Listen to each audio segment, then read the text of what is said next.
So ano nga ba yung ating pagninilay-nilayan sa oras na ito?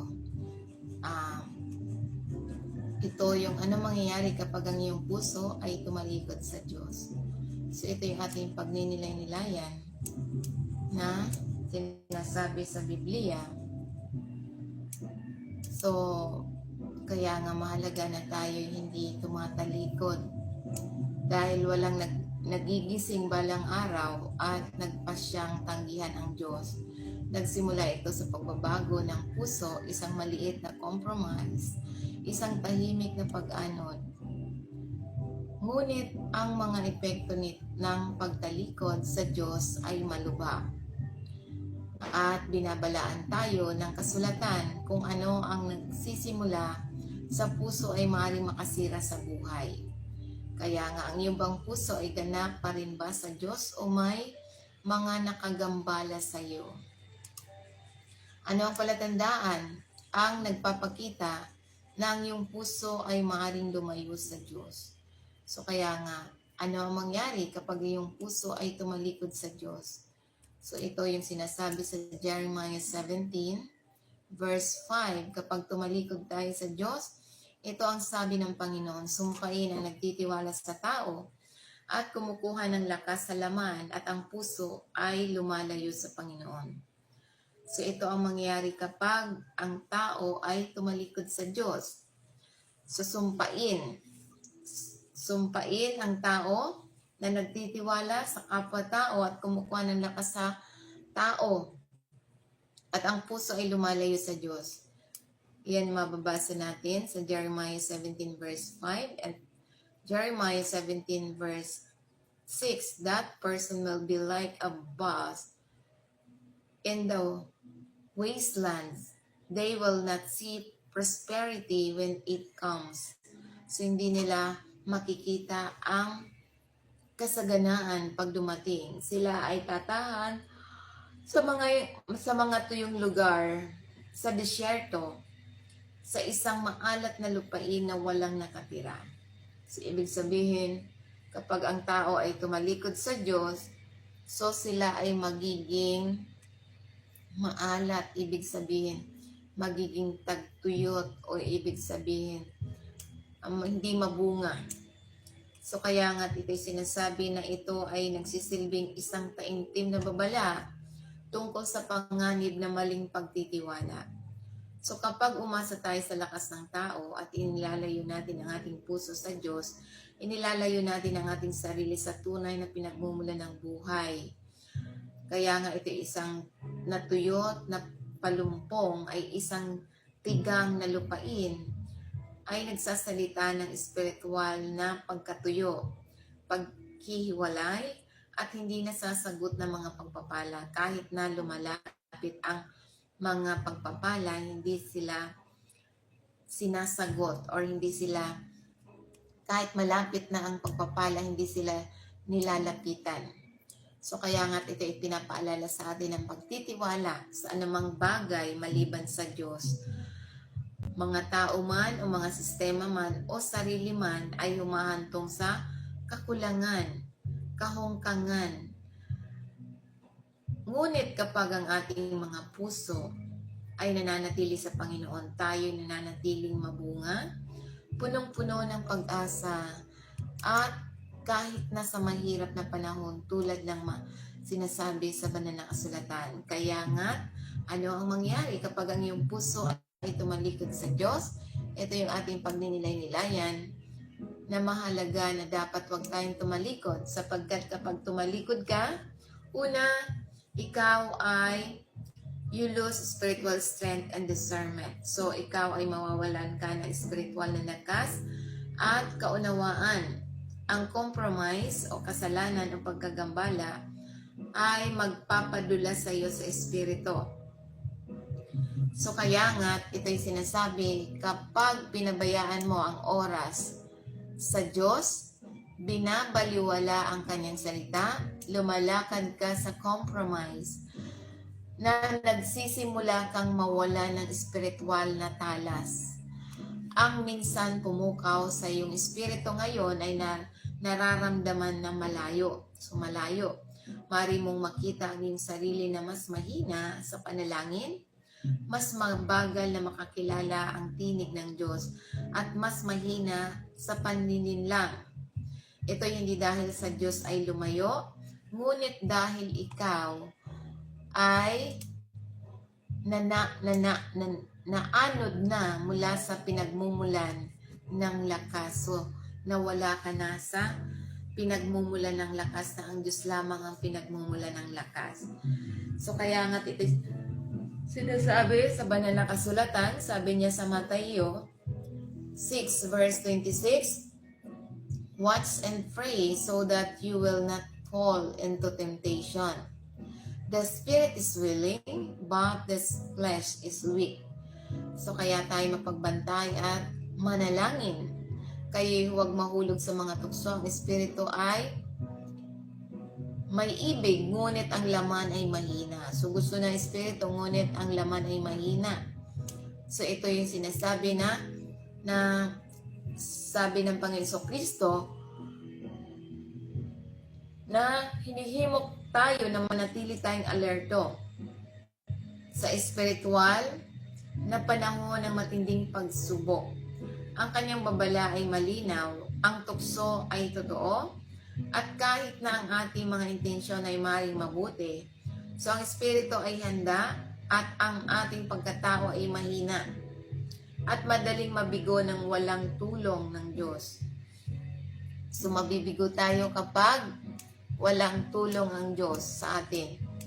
Kaya nga ito ay mahalagang mensahe na sinasabi, tinawag tayo ng Diyos sa isang buhay na pagbabantay at pagdarasal. Batid na ang lakas upang mapagtagumpayan natin ang tukso ay hindi nagmumula sa lakas ng tao lamang, ngunit sa pamamagitan ng pang-araw-araw na pag-asa sa Diyos. Ang panalangin ay nagpapanatili sa atin na konektado sa kanyang lakas kapag nagkukulang tayo. So kaya nga ito'y sinasabi sa banal na kasulatan na mahalaga na dapat huwag tayong tumalikod sa totoong nagbibigay ng lakas sa atin. So kaya ito'y sinasabi na magandang balita na ito yung sinasabi sa banal na kasulatan sa Proverbs 3 verse 6, "Trust in the Lord with all your heart and lean not on your own understanding." So dapat tayo ay lubos na magtitiwala lamang sa Diyos, hindi nagtatangi, hindi may kondisyon ng buong puso. So sinasabi sa banal na kasulatan, nagbabala ito laban sa pag-asa lamang sa limitadong pangunawa ng tao na kadalasan ay nagliligaw sa atin. Kaya't sinasabi pa niya sa Proverbs 3 verse 6, "In all your ways submit to Him, and He will make your paths straight." Sa lahat ng mga lakad natin, tayo magpasakop sa Diyos. So ibig sabihin, ito yung sinasabi na nananawagan sa bawat mananampalataya na tayo magpasakop sa Diyos sa bawat larangan ng ating buhay. Kapag inuna natin na kilalanin siya, nagdadala siya ng kalinawan, direksyon, at layunin. So kaya nga sinasabi pa niya sa Proverbs 3 verse 7, "Do not be wise your own eyes. Fear in the Lord and shun evil." So ibig sabihin, huwag kang maging pantas sa iyong sariling mga mata. Matakot ka sa Panginoon at umiwas ka sa kasamaan. So ito'y nagpapaalala sa atin na huwag umasa sa ating sariling karunungan, kundi mamuhay ng may paggalang sa Diyos na tumalikod sa anumang masama.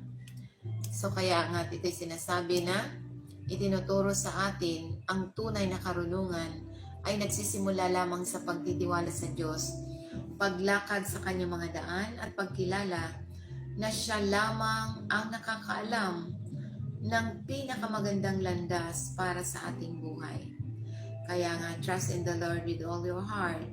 Do not be wise on your own eyes. So, ibig sabihin, magtiwala lamang tayo sa Panginoon at huwag tayo magpakapantas sa ating sariling mga mata. So, ang pusong tumalikod sa Diyos ay nagsisimulang umasa lamang sa tao, sa karunungan ng tao, sa halip na sa spiritual na katotohanan. So, kaya nga, you stop praying, stop reading, and stop listening. So, yung mga taong tumatalikod sa Diyos, ito ay hindi na nagdadasal, hindi nagbabasa ng Biblia, at hindi rin nakikinig. Hininto niya ang pagdarasal, hininto niya ang pagbabasa ng Biblia, at huminto siya sa pakikinig at unti-unti nang nawawalan ng kalinawan at kapangyarihan. So kaya nga ito'y sinasabi sa banal na kasulatan tulad na lamang sa halimbawa ni Saul. Si Saul minsan ay pinahira ng hari, ngunit ang pagmamataas at pagsuway ay nagpatigas sa kanyang puso. Mababasa natin yan sa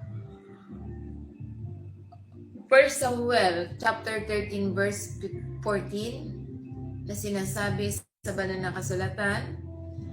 Sabi niya rito, ngunit ngayon ay iyong kaharian ay hindi magpapatuloy. Ang Panginoon ay naghahanap para sa kanyang sarili ng isang tao ayon sa kanyang sariling puso.